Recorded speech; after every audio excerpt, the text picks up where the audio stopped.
आप देख रहे हैं SY लाइव न्यूज। बाढ़ से तबाह किसानों को राहत क्यों नहीं?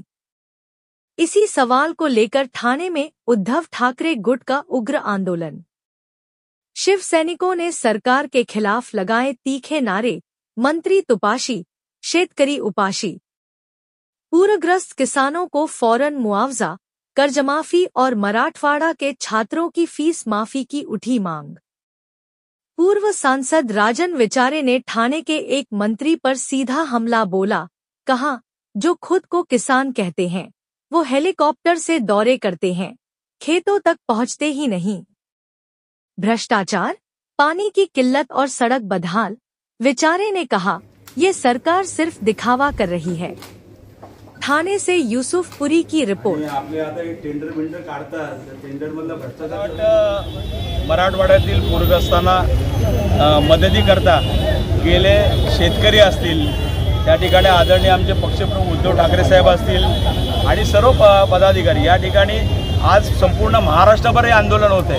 प्रत्येक जिल्ह्यामध्ये तहसील कार्यालयाच्या ठिकाणी सर्व हीच मंडळी या ठिकाणी शेतकऱ्यांच्या न्याय हक्कासाठी या ठिकाणी आंदोलन करत आहेत। आज सुद्धा आम्ही ठाण्यामध्ये ठाणे जिल्ह्यातले सर्व आमचे लोकप्रतिनिधी आणि या ठिकाणी येऊन त्यांना निवेदन दिलेलं आहे आणि त्यांना आम्ही सांगितलेलं आहे या पहिला आधी या ठाणे जिल्ह्यातला भ्रष्टाचार बंद करा। आज तुम्हाला बघितलं असेल कित्येक हायकोर्टाची इन्क्वायरी चालू आहे कित्येक अधिकाऱ्यांची, मग ते अनधिकृत बांधकाम असेल त्या ठिकाणी आज तुम्ही बघितलं असेल आज परिस्थिती या ठाण्याची एवढी वाईट आहे। आज तो विषय बाजूला ठेवून मला वाटतं हा भ्रष्टाचार जर मला वाटतं अख्ख्या महाराष्ट्राचा जर बंद झाला तर आज मला वाटतं या शेतकऱ्यांना दिलासा देण्याचं काम आपण करू शकतो आणि म्हणून आम्ही मागणी केलेली आहे की या शेतकऱ्यांना कर्जमुक्ती झालीच पाहिजे। त्याचबरोबर आज तुम्ही बघितलं असेल एकरी 50,000 हे मदत तर मिळालीच पाहिजे। पशुधन जे त्यांचं हे झालेलं आहे त्या पशुधनासाठी सुद्धा वेगळं पॅकेज पाहिजे व त्या शेतकऱ्यांची जी घरं त्या ठिकाणी त्यांचं नुकसान झालेलं आहे ती घरं त्यांनी बांधून दिली गेली पाहिजेत। आणि आज बघितलं असेल की आज मोठ्या संख्येने या मराठवाडा असेल किंवा इतर भाग असेल मला वाटतं सर्व शेतकऱ्यांचं नुकसान झालेलं आहे आणि आज शेतकऱ्यांना खरोखर दिलासा द्यायचा असेल ते आमच्या या प्रमुख मागण्या मान्य केल्या पाहिजेत। शासनाने बाकीचे प्रोजेक्ट बंद केले पाहिजेत त्या ठिकाणी आणि हे शेतकऱ्यांवरती आलेलं संकट हे दूर केलं पाहिजे अशी आमची मागणी आहे। खासदार साहेब, इतर महाराष्ट्रात लोक जी मुलं शिकायला येतात महाराष्ट्रात पुणे, ठाणे, मुंबई या ठिकाणी त्यांची फी माफ व्हावी यासाठी आजच कलेक्टरना आम्ही सांगितलं की तुम्ही शासनाला हे लक्षात गोष्ट आणून द्या की त्या ठिकाणी जी काय प्रत्येक ह्याच्यातून आलेले आहेत लोक आहेत पूर्ण देशभरातून आज काही ठिकाणी आज आमचे मराठवाड्यातील विद्यार्थी असतील हे या ठिकाणी शिकत आहेत पुण्यासारख्या ठिकाणी असेल किंवा मुंबईसारख्या ठिकाणी असेल किंवा इतर ठिकाणी आज शेतकऱ्यांचं एवढं नुकसान झालेलं आहे तर त्यांची जी काय फी माफी आहे ती वर्षभराची फी माफ त्या ठिकाणी केली पाहिजे ही सुद्धा आम्ही मागणी केलेली आहे। आणि ज्या योजना या ठिकाणी आज तुम्ही बघितलं आनंदाचा शिरा इलेक्शन आले की यांच्या आठवण येते। बिहारला तिकडे 10,000 प्रत्येक लाडक्या बहिणीच्या ह्याच्यामध्ये टाकलेले आहेत। अशा पद्धतीने आज लोकांना त्या ठिकाणी आज तुम्ही बघितलं असेल संपूर्ण महाराष्ट्रामध्ये भ्रष्ट कारभार त्या ठिकाणी चालू आहेत, सर्व मंत्री त्यामध्ये अडकलेले आहेत आणि आज तुम्ही बघितलं असेल की त्या ठिकाणी आज आपले ठाणे जिल्ह्याचे मंत्री त्या ठिकाणी हेलिकॉप्टरमधून फिरतात। कल्याणला जायचं असेल तर हेलिकॉप्टरने जातात। जरा शेतकऱ्यांच्या बांधावर जाऊन तिकडे बघा आणि तुम्ही तुमचं वजन वापरा तिकडे त्या ठिकाणी कशी भरघोस त्या ठिकाणी मदत मिळेल हे बघा। आज ठाणे शहराची परिस्थिती, ठाणे जिल्ह्याची परिस्थिती एकदम भयानक झालेली आहे।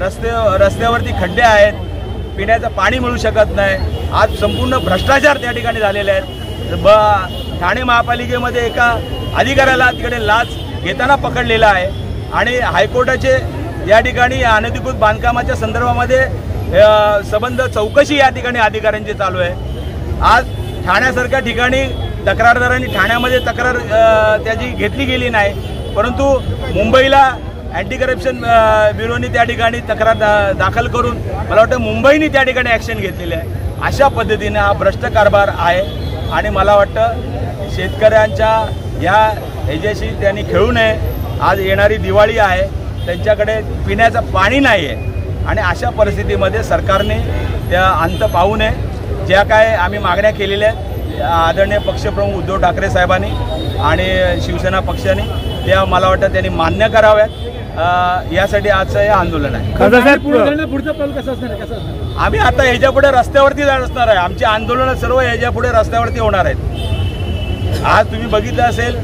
या महाराष्ट्राची परिस्थिती कशी आलेली आहे। आज आपण फक्त गुजरातसाठी काम करतो, या महाराष्ट्राच्या जनतेची कोण आहे? आज बघा येत आहेत प्रधानमंत्री, येत आहेत का परवा दिवशी गृहमंत्री येऊन गेले, काय दिलं सांगा मला, काय पॅकेज दिलं त्यांनी? आणि मला वाटतं लोकांच्या ह्याच्याशी खेळू नका। आणि आता लोक रस्त्यावरती उतरून मला वाटतं त्यावेळेचं भ्रष्टाचार नाही, आता तर डायरेक्ट महापालिकेमध्ये पैसे घेतले जात आहेत। पूर्वी कोणाच्या घरी धाड टाकायचे, पण आता महापालिकेमध्ये त्या ठिकाणी आपण हे करतोय। म्हणजे कशा पद्धतीने भ्रष्टाचाराची हे सुद्धा बदललेली आहे, कळलं की नाही? आणि आज तुम्ही बघितलं असेल ते संबंध देशाचं वाटोळं झालेलं आहे, महाराष्ट्राचं वाटोळं झालेलं आहे। आणि हे जर वाचवायचं असेल तर ह्या लोकांना त्या ठिकाणी जनतेने घरी बसवायला पाहिजे। आणि मी या आपल्या माध्यमातून जनतेला सुद्धा आवाहन करेन की तुम्ही आता रस्त्यावरती उतरा, रस्त्यावरती उतरल्यानंतरच तुम्हाला न्याय मिळणार आहे। आणि अशा आंदोलनामध्ये तुम्ही सुद्धा सहभाग घ्या, कारण हे आंदोलन शेवटी शेतकऱ्यांचं नाही तर बळीराजाचं आहे, जो अन्नदाता आहे, त्यासाठी आपण आज रस्त्यावरती उतरलेलो आहेत। आणि म्हणून जनतेने सुद्धा या ठिकाणी पुढच्या आंदोलनामध्ये रस्त्यावरती उतरून या ठिकाणी आलं पाहिजे। आज तुम्ही बघितले पंतप्रधानानंतर तुमचा राष्ट्रपती, त्यानंतर हे संबंध, आणि चौथा नंबर लागतो आज ह्यांचा लागतो, चीफ जस्टिसचा लागतो। आणि त्या न्याय देण्याच्या इथेच त्यांनी बघितलं असेल कसं त्या दिवशी जी घटना झाली। आणि अशा पद्धतीने संविधान नष्ट करण्याचं काम या ठिकाणी करतायत, त्याचा सुद्धा निषेध केला पाहिजे। नुसता निषेध करून चालणार नाही, ती वृत्ती ठेचून काढली पाहिजे।